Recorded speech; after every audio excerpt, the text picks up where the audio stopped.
Okay, welcome to McDowell High School. I'm Dave Hoderney. I teach social studies at the high school, including Tolerance 101 and elective. And I'm here with a few students, and we're pretty excited about an opportunity that's been presented to us. And if I can give you a bit of background, over the last couple of years, we have been fortunate enough with the technology available here at McDowell to chat one-on-one live with high schools in different parts of the world. Over the course of the last several months, we've talked with places in China, talked to Dubai in the United Arab Emirates, we've talked to Ramallah in Palestine and Israel as well. And we've kind of done that with a group called Empower Peace out of Boston, Massachusetts. And several months ago, Empower Peace called us with an opportunity to compete in a challenge. And we were one of 3 schools selected in the United States, and we're honored to be part of that process. And we are going to be teamed up, or they'll tell you as we are teamed up with a school in the Middle East, Northern Africa region of the world. Not only do we cross curriculum here, we're going from culture and social studies to science, but we're crossing borders and boundaries and cultures, and we're really excited. This is known as the Global Initiative Impact Challenge, and members of the challenge team are here with us today. We have Colin Hanlon, we have Aaron Smith, and Alana Grafius. And I think probably best, we don't want to listen to me talk, so we're going to have these guys kind of talk about the global challenge, and we're going to call it GIA from this point forward. There will be information forwarding through the website, the district homepage, and there'll be some other blurbs as well. We've gotten some press in the Erie paper as well as the local media. So I'm going to start with Colin. And Colin, how about sharing with us how this whole thing got off the ground and how you first heard about it and became a part of it?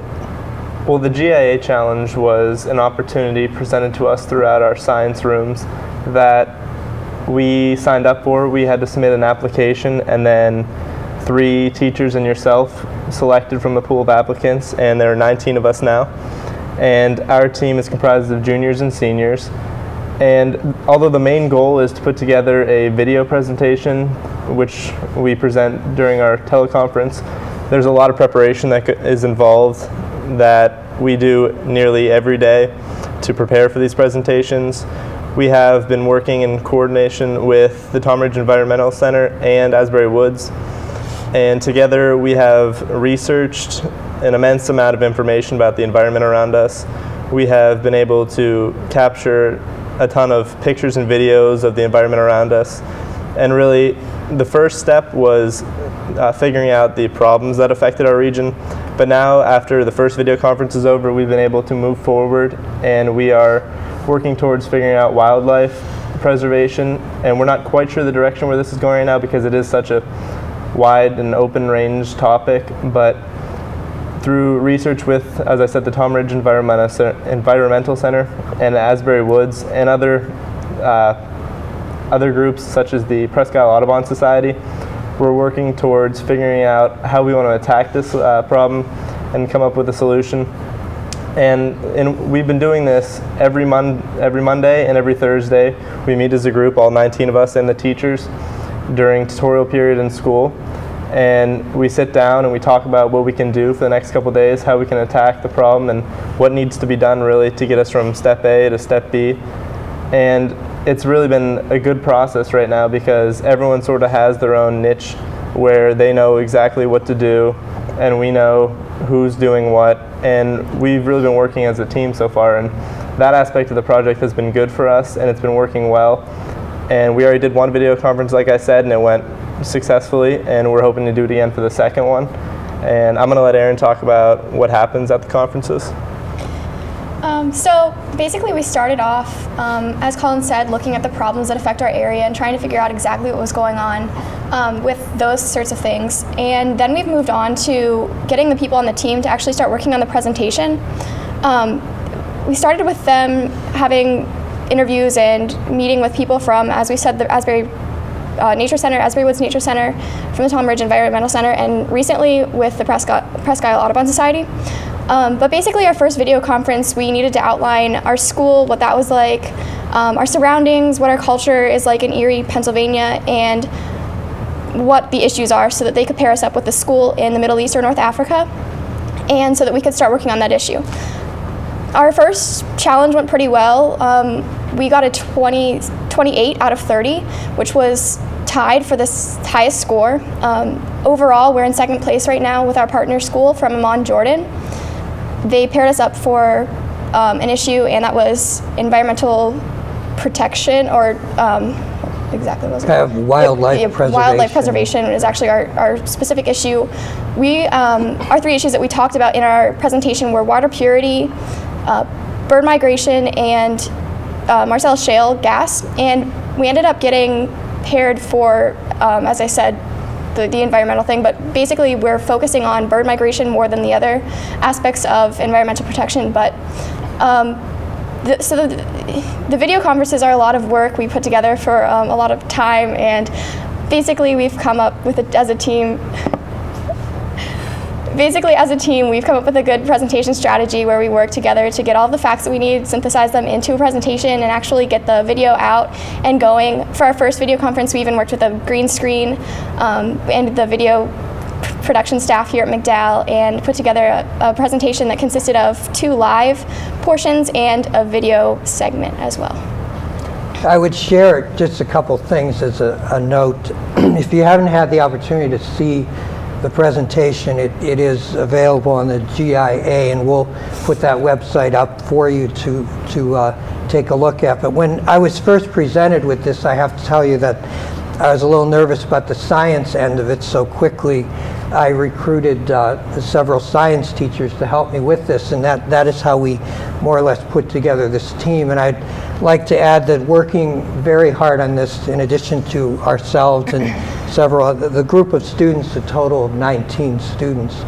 But Jake Tolombeski, science teacher, Rick Fetzner, Rob Hodson are also very much involved in the process. And we meet, and it's a lot of everyone's time, but boy, we love it. It's neat working with these guys, and there's a lot of talent here. And I would also say that, having looked at all the presentations that took place at first conference, I am very proud to say that we really looked pretty good. We had a bit of an issue in the beginning, but once we put the presentation together, it was by far, from a technical aspect, far superior to the others.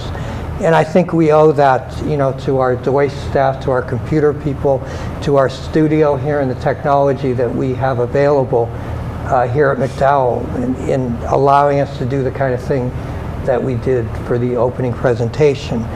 The presentation was very structured in that we had 7 minutes to do everything we had to do, and it's all laid out. This whole presentation, this whole program lists very specific goals and function that we have to have up and running before we get into it. So I'm going to ask, Alana here has done some of that work. What are some of the things you're working on in terms of what we have to do in preparation for Conference 2? Well, there's another aspect of the project, not just the presentation, not just the research, it's also the community service aspect. And we have to plan and come up with a community service project that can incorporate the entire community, as well as get our ideas out there, get our topic, which is wildlife preservation. And we have to find a way that we can preserve, really. And our topic is so broad, as Colin mentioned, and that's a good thing and a bad thing as well. I mean, it has its advantages. And that's where we're at right now. As for the second video conference, we have to show the judges what we're going to do, how we're going to do it, and how we can get the community involved. And that's where we're at the moment, is just trying to plan how we can get this big topic out to the community and how we can get them involved. And also another aspect of this community is a Facebook page, and we all know that Facebook is blocked at our school, but it's also, everyone has Facebook, and even all you teachers, we know you have Facebook. But so it's just a way to socially get GIA out there, and we have to create a combined GIA Facebook page with our team in Jordan. And right now we have one that is just McDowell GIA, but when we get a team name with Jordan, and we're very excited about contacting them and getting involved with them, and we will come up with a team name and make our whole Facebook together. So Facebook is another way where we can get our ideas out there, get people involved, and you can create events on there, and that's another way that will definitely help our public relations. And we've had a few newspaper articles, and we're trying to get, a community day or public, assemblies at school, and just things to get it out there for everyone. Okay, very good. Back to Colin. In terms of throwing this all together, each of you can comment on this, but we have been presented with many challenges. Can you discuss how those challenges work? How is it different working with a school across the ocean here in a different world and different culture? What are the challenges that we have to overcome and meet during this process? Well, so far the toughest thing has been contacting the other school and working with them, because when our school day is just beginning, they're going home and their day is over. So for us to be able to work together, both schools have to be able to shift their schedules around to convenience each other. We've come in early. For the video conference, we had to come in before school to prepare, because most of the nations outside of the United States, they are hours ahead of us, and it's not as convenient as we would like it to be, but it is a process that we have to work with, and it's a good problem-solving process. It's teaching us a lot about how to work with other people, especially when they're not here with us. We've been utilizing the video conference, and we will be utilizing Skype, and as Alana mentioned, we've been utilizing Facebook. And these are all means to contact the other schools who are not able to be here with us, but we certainly need to work with them to work towards a similar goal. And in addition to working with the other schools, the agencies that we've been working with, the Tom Ridge Center and Asbury Woods, and even some outside resources from the Audubon Society that cannot be here with us, we've contacted them on the phone. We'd like to Skype with them, and really so far the things we've needed to work through are the distance in between us, because that is an issue. This is a global problem, and we don't have the convenience of meeting with everyone face to face every day. So that's been a problem that we've had to work through so far. You guys have another problem? Not only that, but the two cultures, or not two cultures actually, the cultures between the United States and the other partner schools, which are in Israel, Jordan, and Egypt, also have 3 different cultures.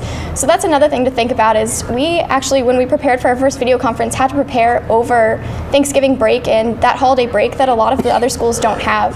So that's another thing that we're facing difficulty-wise, is getting the cultures to kind of coincide and find times that we can work together that we're not on some kind of holiday break in our schools.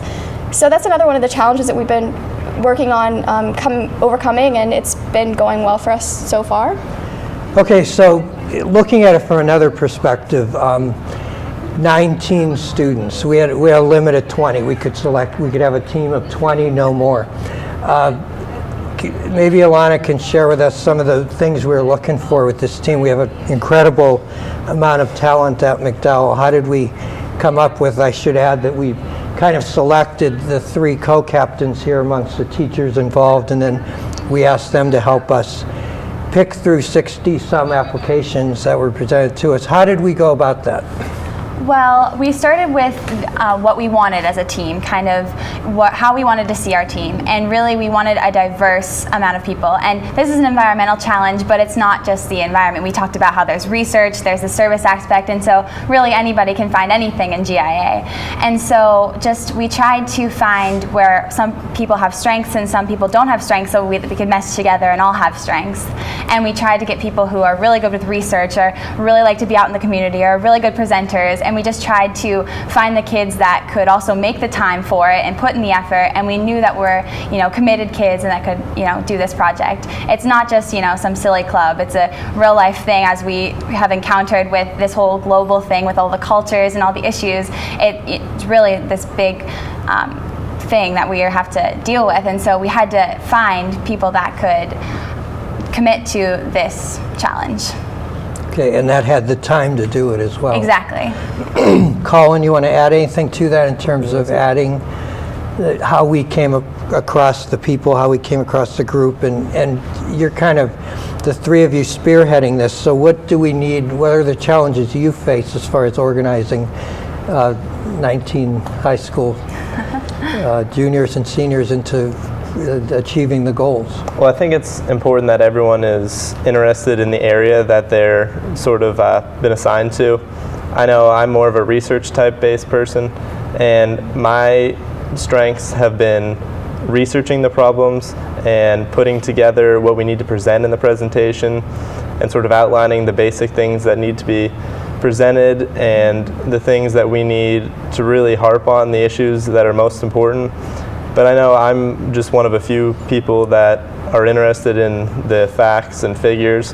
We have people that, as Alana said, are very good presenters. We need people who are creative, who can work on presenting the model that we need to present in a very creative and imaginative way, because this presentation that we do with the other nations is not just presenting facts and figures and telling them, you know, this is a problem, we need to fix it. It's really presenting it in a creative way where they can see it and really understand it. Sort of like a movie production, we need to present it so that they're interested in the topic and they want to work with us. And we, as Alana has been doing, we need to get people interested in what we're doing. And to do that, we can't just throw facts and figures at them. We need to get the public interested. We need to get those working with us interested in what we're doing. And so then we have people who are great at that. We have people who are very good at putting together projects with the community. That's Alana's specialty. She's going to be working on the community service aspect. We need to come up with a service project that is going to help us solve the problem that we are facing. And that's why we have people specifically assigned to coming up with a project that we can implement within our community that will help to combat the problem of wildlife preservation.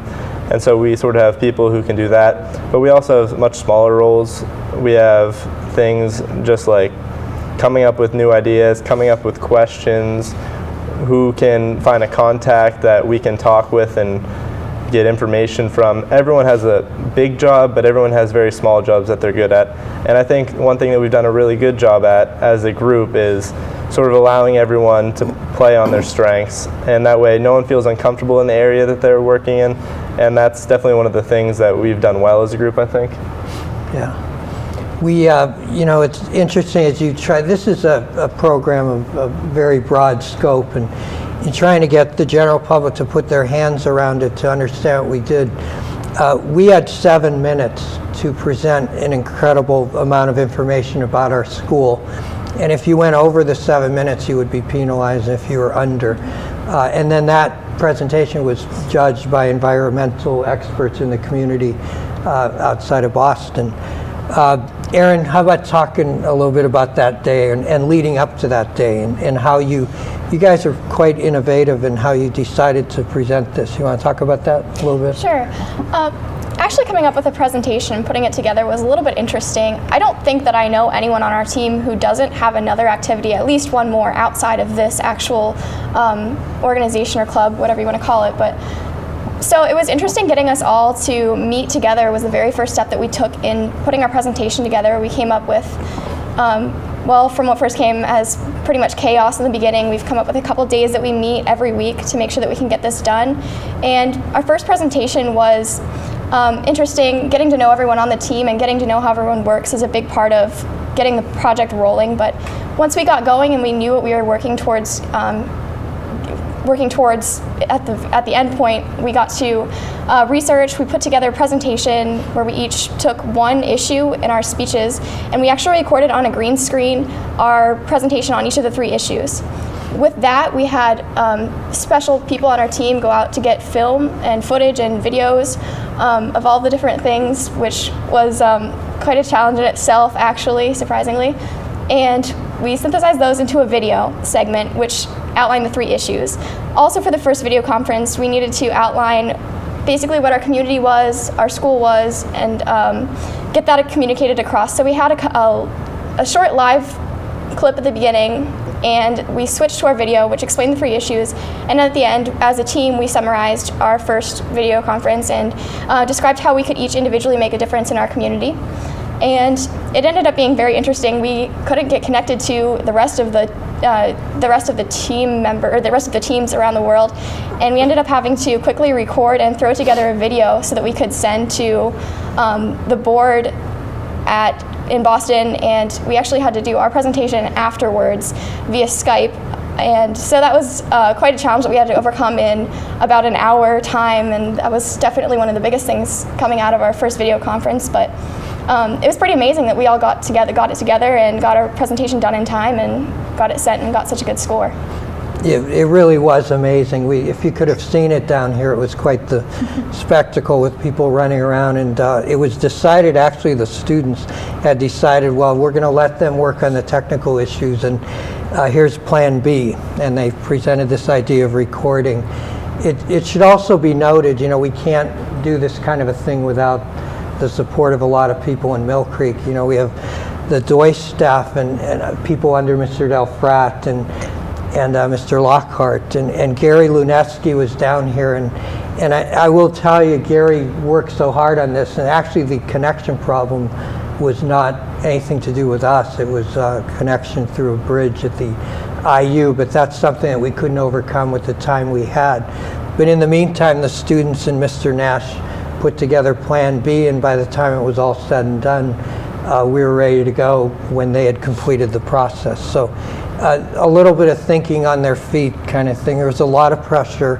All 6 schools involved had very little time, but the same amount of time to prepare for this, and those were the challenges. So the people in Boston have put forth some parameters, and we actually have a handbook, and they lay out exactly what it is that we are to achieve.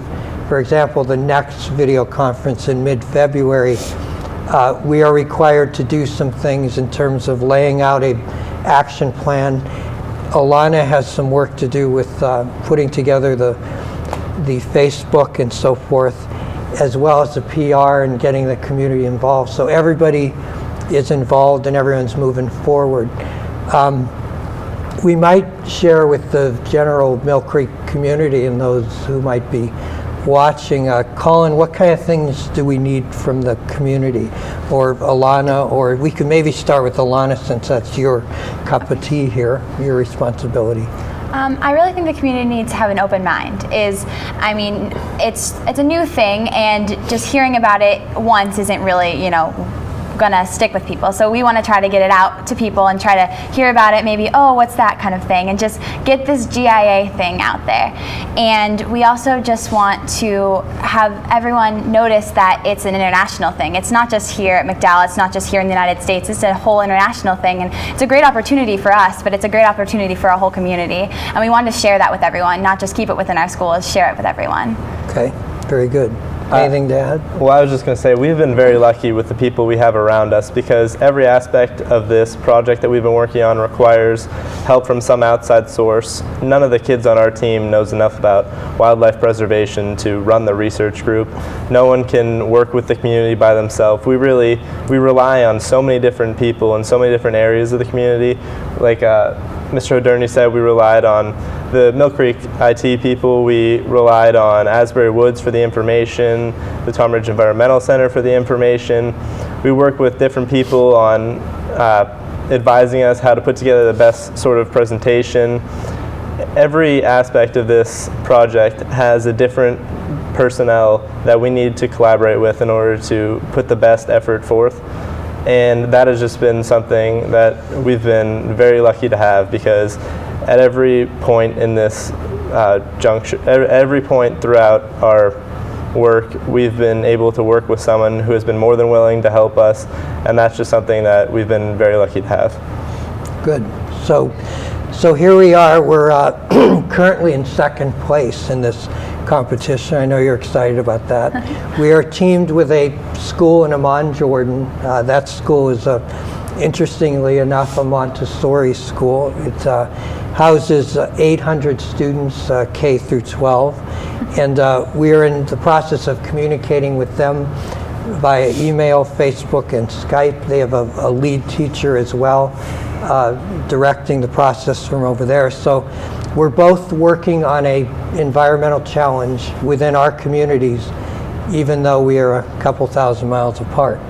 So as we get through this and we move into the conclusion here today, how about a little bit from each of you as to when you first heard about GIA and this challenge, what brought you to the point where you thought, okay, I'm going to fill out this application and I want to be part of this? Anybody? Well, I really was excited about the cultural part of it because, again, like I said, this is a great opportunity, something that, high school students, college students, even many adults won't come across. And it's just the opportunity is what really sparked me. It's just, I love the environment. The environment is one of the things that I like to study, but not even that. It's just the cultural part is really what I wanted to do. It's so cool to meet kids across the world, and just work on this project that we can apply here and there and both at the same time. Okay.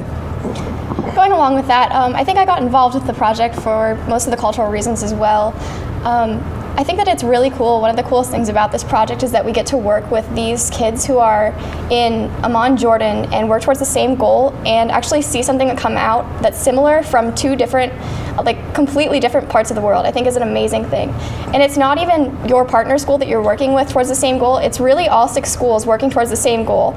Even though we're all competing, we're all still working towards the same goal. And I think it's really cool that throughout all of our different cultures and every kind of background that we have, we can still work towards the same thing. And I think that's one of the most exciting things about the project. And of course, if we win, we get to challenge or travel to our partner school's country, which is a huge incentive to be in the project, on the team. Okay. I think the reason I got involved is it's just such a great opportunity to be able to work with the different countries. We rarely have an opportunity like this. This is the first year this is the first year for this program, and to be able to be a part of this organization, to be able to be part of this group, it is a very good opportunity for us to work with other nations because we're not going to have this opportunity many other times in our lives. And it's the things we get out of this. We learn how to work with others. We learn how to work on a schedule. We learn how to put all this together in a presentation, and then we're graded on our efforts. So everything we do needs to be done to the best of our abilities because everything counts, and you don't want to be the person who's holding up the team because really everyone has their own abilities, and everyone's abilities are really used throughout the presentation, and it's important that everyone gives their best effort. And I really want to be a part of something where everyone works together for a common goal, and then we see how well we can do, and we are judged on how well we do. I think that it also from an educational standpoint, from a cross curriculum, it's exciting in that, that's the world you guys are heading. It's globalization and being able to work with different people, different cultures, and perhaps you will in the future careers, be doing just that. It should also be noted this whole process or this whole program is funded by the U.S. Department of State, and that kind of says it all in that the idea of communicating with other people across culture. We may not have agreements on all phases of the way we live and so forth, but certainly from the standpoint of the environment and trying to overcome some of those boundaries, this is, as it says, it is a challenge, and there's no doubt about it. So let's, if we want to wrap it up here, if you could just, you want to each, we'll start over there with Alana again. Where do we go from here? What are you working on right now?